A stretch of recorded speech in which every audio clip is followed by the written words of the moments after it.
Hello!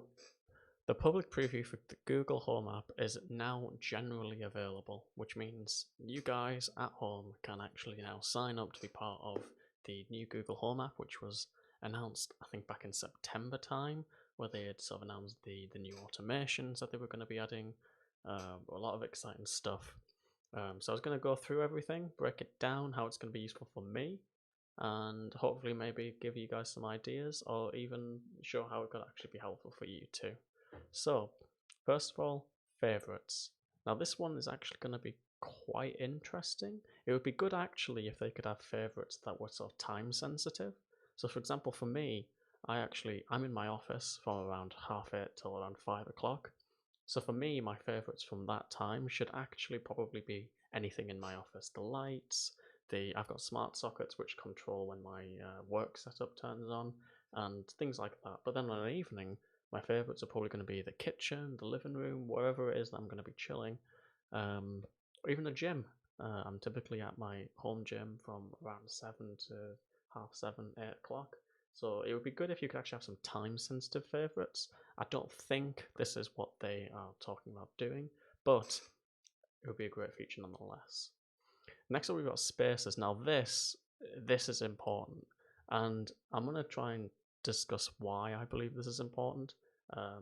Not so much for me, but certainly for my parents who have recently got into the smart home industry through me using smart home equipment. Their living room comprises of a main light and then two wall lights, which typically sit behind them. Now, when they want to turn on the wall lights, they have a bit of a hard time. Sometimes she turns on the wall light, sometimes she turns on all the lights, sometimes she just doesn't understand.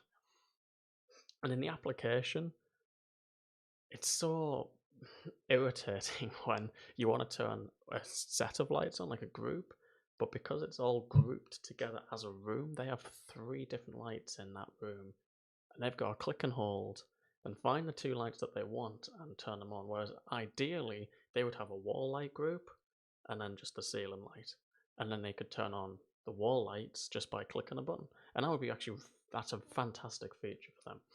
Personally, I don't think this is going to have too much of an impact. However, in my kitchen, I have some ceiling lights and I've also got some under counter lights.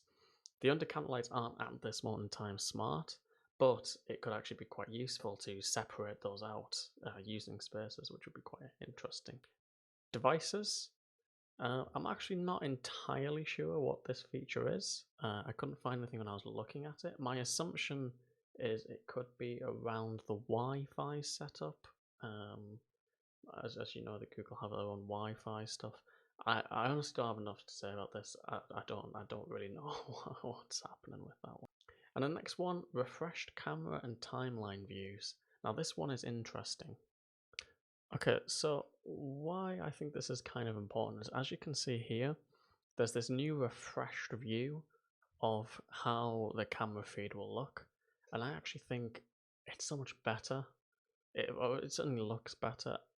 I'm not the best for user experience design and UI at this moment in time, although it is part of my job, but the way that the Google Home app currently displays the view of camera footage and camera feeds, it's just not great. It's very, I want to say, clunky. They're kind of difficult to navigate, if you understand what I mean.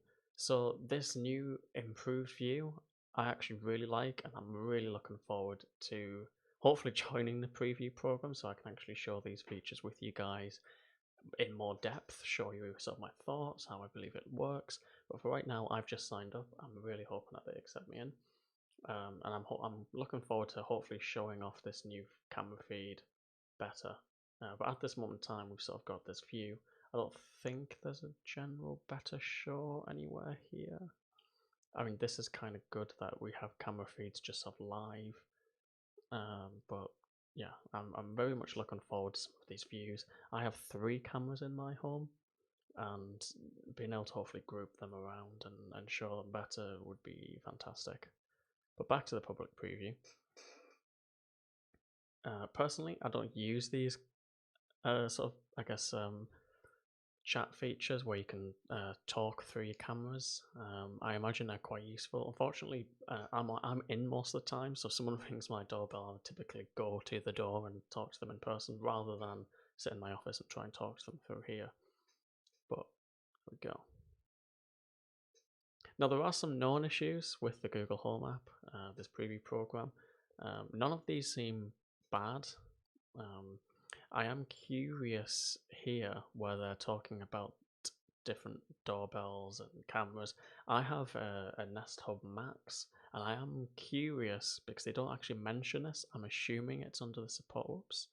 I assume it's under the support for all the cameras.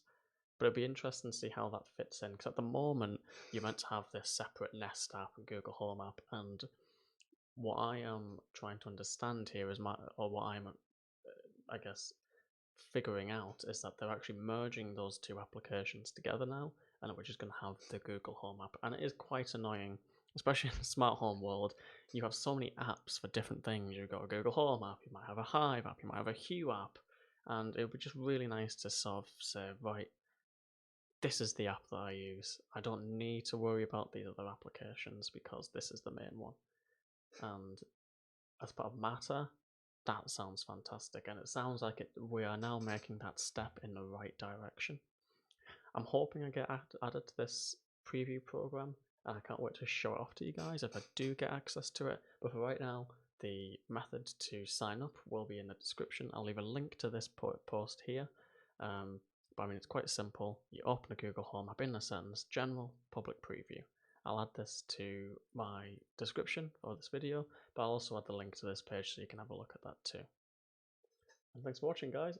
If you enjoyed this video or you want to see more of this face, please hit the subscribe button, like the video, share with your friends, and I look forward to speaking with you in the next video. Ciao!